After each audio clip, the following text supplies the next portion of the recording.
अनैतिक संबंधातून हत्या तसेच आत्महत्येच्या घटना घडतच आहेत।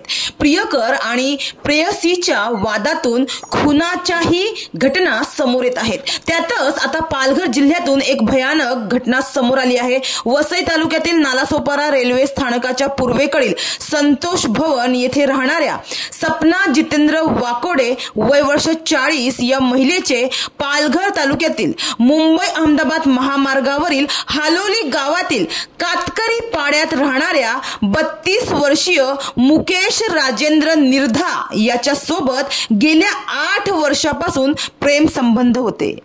मात्र मुकेशचे दुसऱ्या मुलीसोबत प्रेम संबंध सुरू असल्याचा संशय सपना यांना आला होता। त्याचा जाब विचारण्यासाठी रविवारी सायंकाळी 4:30 वाजण्याच्या सुमारास सपना हालोली गावातील कातकरी पाड्यातील मुकेशच्या घरी पोहोचली।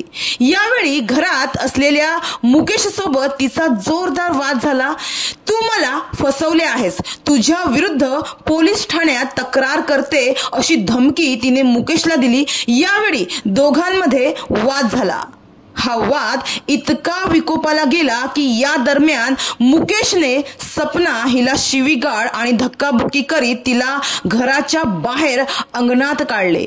त्यानंतर घरासमोरच्या अंगणात असलेला कडप्पा म्हणजेच फरशीने तिच्या डोक्यात प्रहार केल्याने सपना गंभीर जखमी झाल्या होत्या। मात्र त्यानंतर मुकेश आणि त्याच्या घरच्यांनी तिला उपचारासाठी मनोरच्या ग्रामीण रुग्णालयात नेले। मात्र उपचाराआधीच सपनाचा मृत्यू झाला होता। तर या प्रकरणी हालोली गावाच्या पोलीस पाटील सुवर्णा सातवी यांनी दिलेल्या फिर्यादीवरून आरोपी मुकेश निर्धा याच्या विरोधात भारतीय न्याय संहितेच्या कलम 103, 1, 115, 352, 351, 2, 3 नुसार गुन्हा दाखल करण्यात आला आहे। तर प्रवासादरम्यान पडल्यामुळे सपना जखमी झाल्याची माहिती त्यांनी डॉक्टरांना दिली होती। मात्र गावात त्यांच्या भांडणाबाबत चर्चा तर होतीच, त्यामुळे संशय असल्याने गावातील पोलीस पाटील सुवर्णा सातवी यांनी याबाबतची माहिती मनोर पोलिसांना दिली होती। त्यानुसार पोलिसांनी मुकेशची कसून चौकशी केली आणि चौकशी दरम्यान मुकेशने आपल्या गुन्ह्याची कबुली दिली।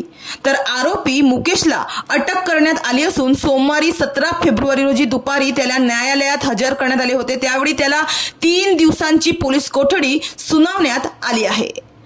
तर अंदाजे मिळालेल्या माहितीनुसार मुकेशचे अगोदर लग्न झाले होते, मात्र त्याची पत्नी त्याला सोडून निघून गेल्याची माहिती आहे।